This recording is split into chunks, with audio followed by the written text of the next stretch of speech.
Good morning, it's 9:38. Welcome to the Marketing Drive for, it's Thursday, May 26th. It was pointed out to me that yesterday I said Tuesday, May 25th, but that was a mistake since it was Wednesday, but, you know, this is all just unscripted, so please forgive my lack of dates. I kind of live by my calendar. So on today's Marketing Drive, the jazz background music seemed to work out okay. I'm not sure if that's too loud or not. I hope not. I'm going to turn it down just a bit. Better too low than too high. On today's Marketing Drive, I am going to talk about client relationships, toxic clients, and when you should fire a client. So this is really geared towards the agency. I know there's a lot of you out there, solo marketers, freelancers, and you know, the ups and the downs of being in an agency and providing client services.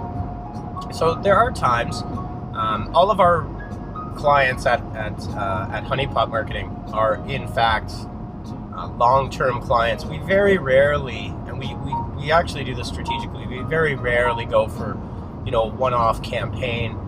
Marketing isn't like that anymore. It requires quite a bit more understanding of a project. So when we get into a project, we really want to understand the business, the layout of the team, the business goals, and then really become an extension of that team in a practical way. So we don't really do the one-off campaign, 30-day campaign.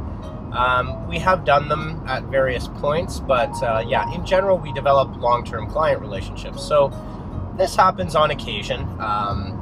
You will get a new client on board, and very quickly it becomes apparent that there is what is a quote-unquote toxic relationship developed, and those are challenging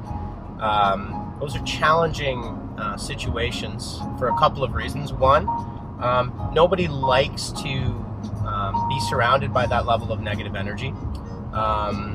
When a client is making demands that are unreasonable, so I'm just going to break it down into a couple of kind of very real scenarios. Pre-engagement, and I'm very big on contracts.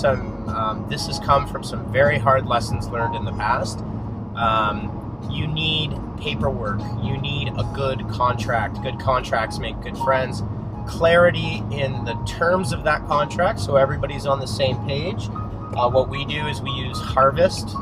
We track our hours. I know that there's a lot of people in the startup world and in the agency world that are anti-hourly based billing, but our model is somewhat different. You get a bucket of hours on a subscription.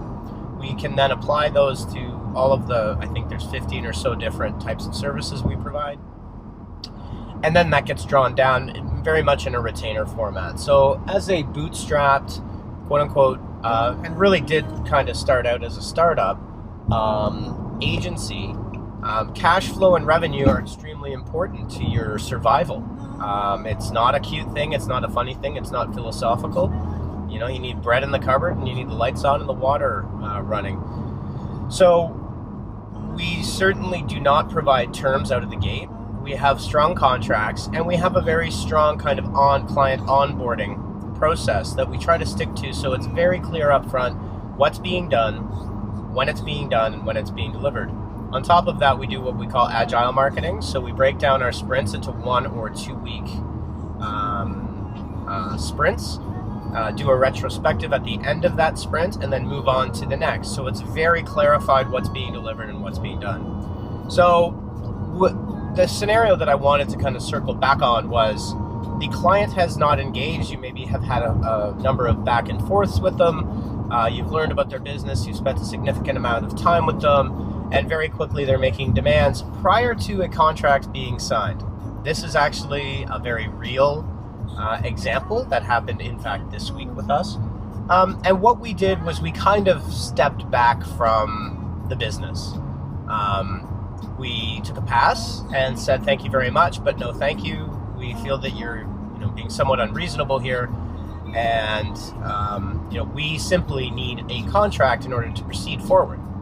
Pretty simple, pretty straightforward. Nothing in life is free. There's no free lunch. And if you sense that your client is trying to set that tone for the relationship, my advice to that is to walk away, for a couple of reasons. One, clients who avoid contracts are dangerous. They're dangerous for you because you're going to expend resources, your staff, your team, your time, real resources into that type of back and forth, and that can put you out of business very quickly. Secondly, I don't know if you ever read the book like The Secret or any of those types of books. I do read a lot of those. You are what you project in terms of attitude, but you are also a sponge for the scenarios that you're presented with. And if you've got a client that's sending emails, making calls, asking for things with turnaround times within hours or minutes, that's going to affect your team. It's going to affect your workflow. It's going to affect how you're able to deliver for your other projects and clients. And it's going to set a really toxic, poisonous, negative tone in your own workspace, which is really important. So that's one example. If it starts out that way, it's best to walk away, even if it's lucrative.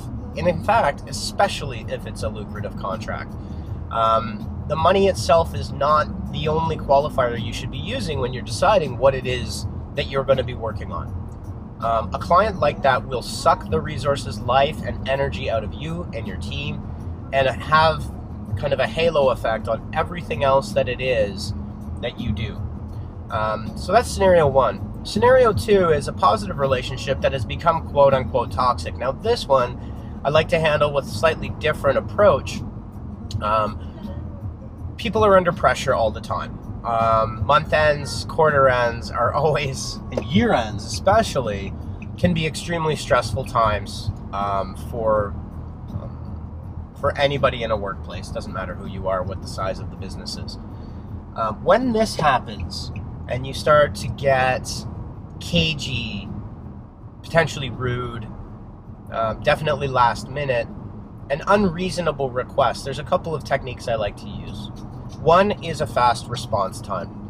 So responding quickly without making any promises is extremely crucial. So if you were to get an email that says, I need this by noon tomorrow, and if it's unusual, then you could jump on that grenade for sure, especially if it's a client that you've had for a long time and it's a good relationship in general. Definitely always going the extra mile, whether it's getting up early, whether it's devoting more people to getting that deliverable out the door for the client, that's great. And you certainly should do that. But the process flow is, and if there's a problem, fast response time is crucial.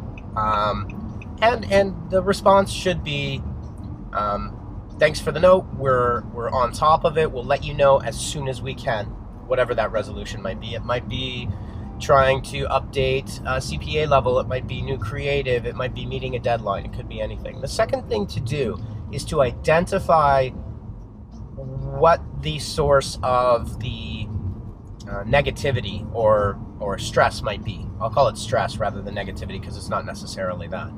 If it's a process breakdown, then I think the best thing that we like to do is, one, we always have a kind of key stakeholder who's the primary person in contact on that project.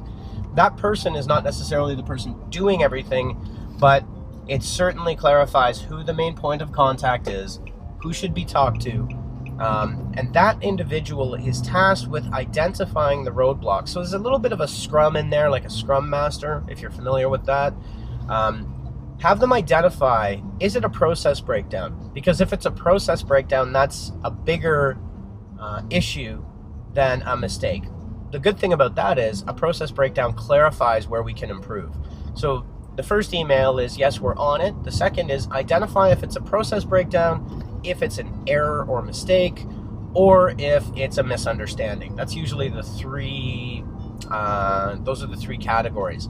In that event, what we do is then we have a quick huddle with the team, find out what the issue is, and breaking it down into one of those three areas, we then go about solving that problem.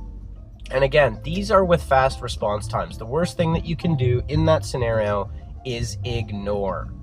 The third thing, once we identify that, is we identify solutions. And you can always find the solution. And sometimes the solution is, we can't solve this. This is with a third party. This is with your dev team. It's with your web team. It's with your e-commerce team. And then what we do is we send back a breakdown of when the requests were made. We also use Jira Service Desk for these types of things. So we have a very strong philosophy of tracking histories. So we know when things came in and when they were resolved. It's a pretty straightforward process. It's not overly complex. But it does certainly say dates, times, what happened when, where requests were made, that kind of thing. And then the last thing that we do is we send a summary email that includes dates, problems, resolution, and next steps, whatever those next steps might be. So it kind of breaks down into a three-step process, which can happen very quickly. Once we do that, we can then move forward with the client. Now that's if it's one-off. If you start to get 2, 3, 4, we've had this 5, 6 days a week, weekends, nights, the best thing to do in that scenario is, one, continue that same process. Don't stop doing it, even if it's just you. I've done this myself at 1 o'clock in the morning. If you know me, I'm a bit manic about that. This honeypot marketing is very important to me, so I'm very attentive to those client relationships. But even if it's just you and your team isn't there, or if you're a freelancer, you can still go through this process in a very simple